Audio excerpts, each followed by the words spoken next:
A devastating war had started between North and South Vietnam in 1955, mainly due to the conflict on their ideologies. North Vietnam was communist while South Vietnam followed the Western ideologies, hence was supported directly by France and indirectly by the US at that particular time. But until 1965, the US had become a direct part of the war, sending its combat troops and Marines to North Vietnam.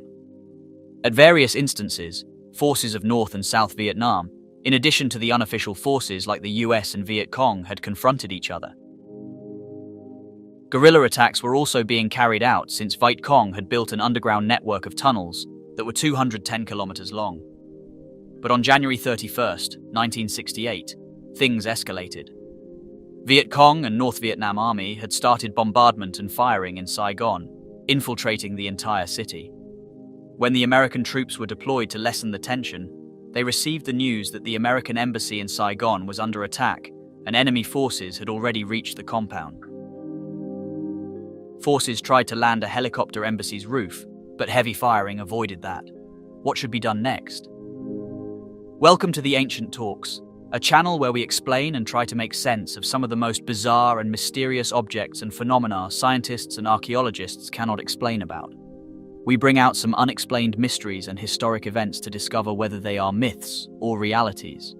This journey will confront us with realities, ancient objects and artifacts that mark a different history and truths than we know. In this video, we will explain how a photo ended the war and how the events unfolded. Let's get started.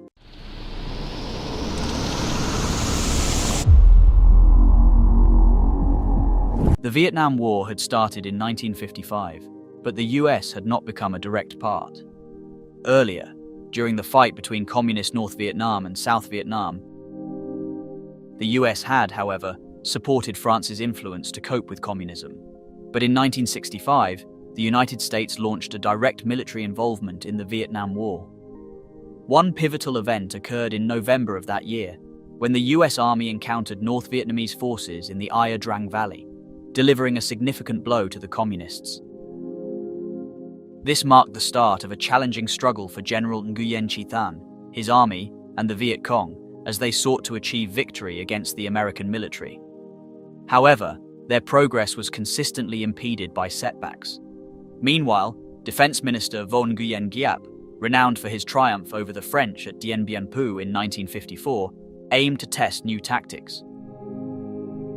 General Thanh, an experienced veteran of the war against the French, favored guerrilla tactics when confronting US forces.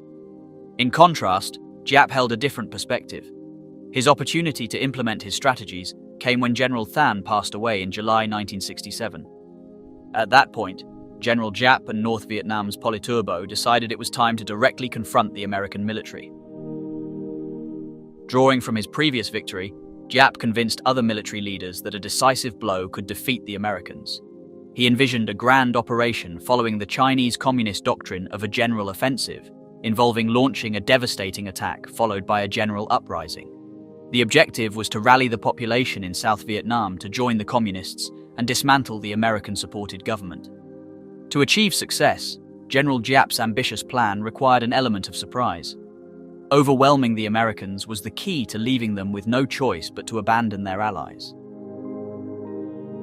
The general offensive was scheduled for January 31st, 1968.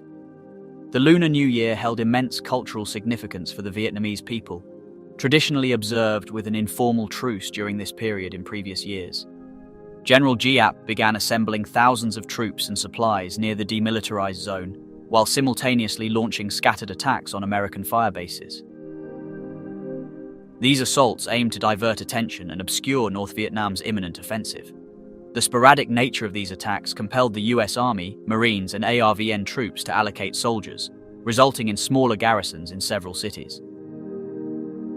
This strategic move played into General Giap's hands.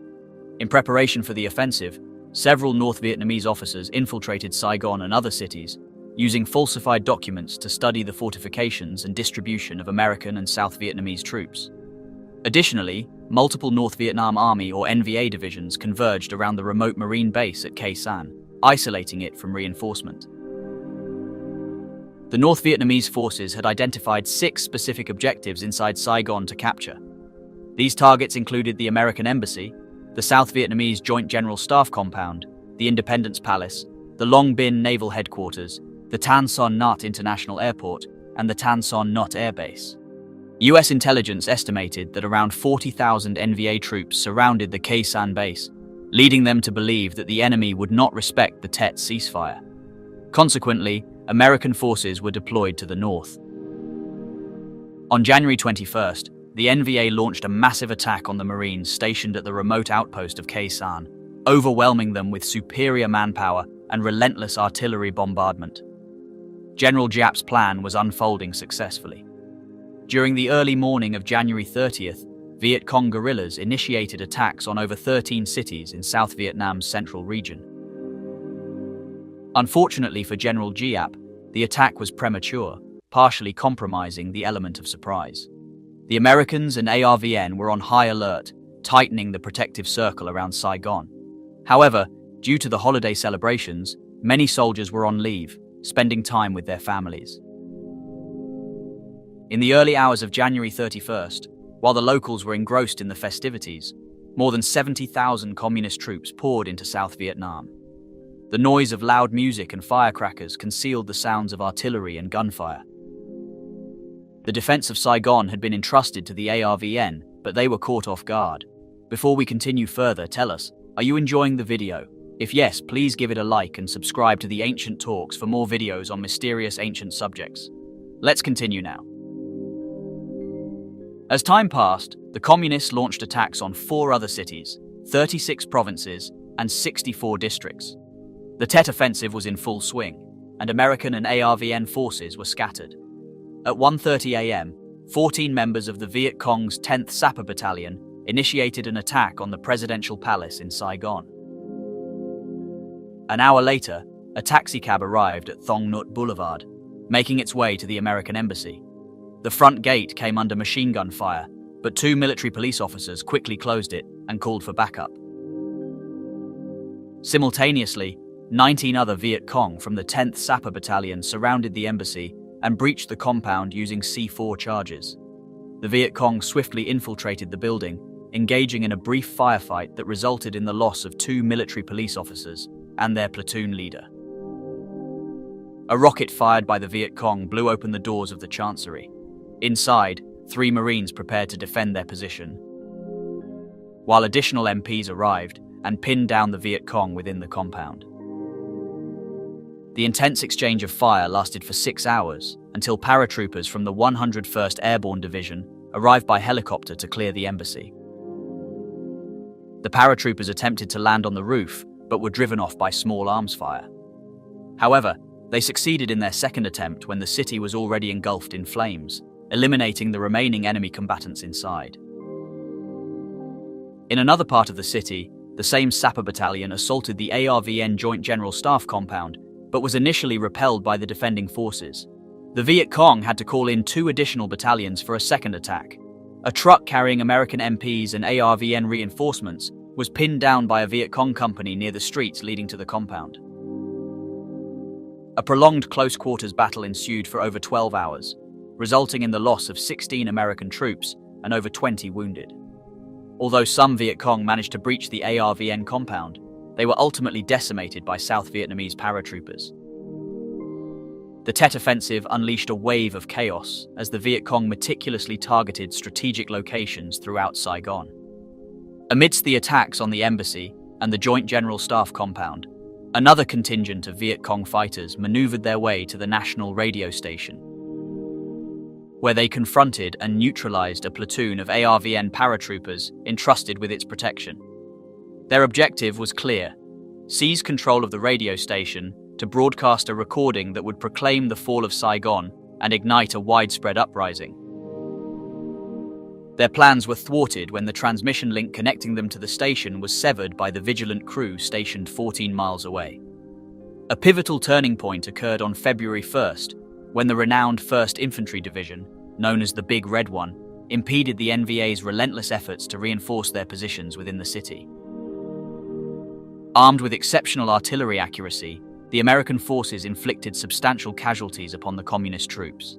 As the intensity of the conflict escalated, both American and ARVN units retaliated with enhanced coordination. Tragically, this escalation led to the tragic entanglement of hundreds of civilians caught in the crossfire. Entire residential blocks morphed into volatile combat zones, relentlessly pounded by a relentless onslaught of machine gun fire, grenades, mortars, and RPGs. Amidst the relentless close-quarters combat, Viet Cong Captain Nguyen Van Lem was apprehended by ARVN forces during the early hours of February 1st. Lem and his fellow Viet Cong fighters, cunningly disguised in civilian attire, were promptly taken into custody. In a fateful twist of fate, Associated Press photographer Eddie Adams and NBC News television cameraman Vo Su happened to be nearby when the prisoners were delivered to South Vietnamese Brigadier General Nguyen Ngoc Loan. Originally intended for interrogation, the situation swiftly spiraled out of control as General Loan identified Lem as the mastermind behind an assassination and revenge squad operating ruthlessly within the city. Lem and his men were responsible for the savage killings of numerous police officers' families, including a police major who had served as General Loan's aide, as well as 6 of Loan's godchildren. In a sudden, unexpected act, General Loan withdrew his .38 revolver and promptly executed Lem on the spot. The jarring and visceral instant was captured by the lens of Eddie Adams's camera. Following the grim act, General Loan turned and uttered the words, "If you hesitate, if you do not do your duty, the men will not follow you." Adams's photograph and NBC's footage swiftly reverberated around the globe, commanding tremendous attention. The impact was profound, as Adams was honored with the prestigious Pulitzer Prize for Spot News Photography, a World Press Photo Award, and 7 other accolades in 1969 for his indelible image.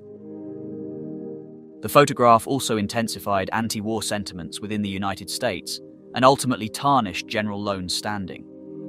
The culmination of the Tet Offensive arrived in March of 1968, following the recapture of Hue, Saigon, and the successful relief of Khe Sanh. The offensive exacted a devastating toll, claiming the lives of over 58,000 communist troops, as well as more than 5,000 ARVN and 4,000 US soldiers.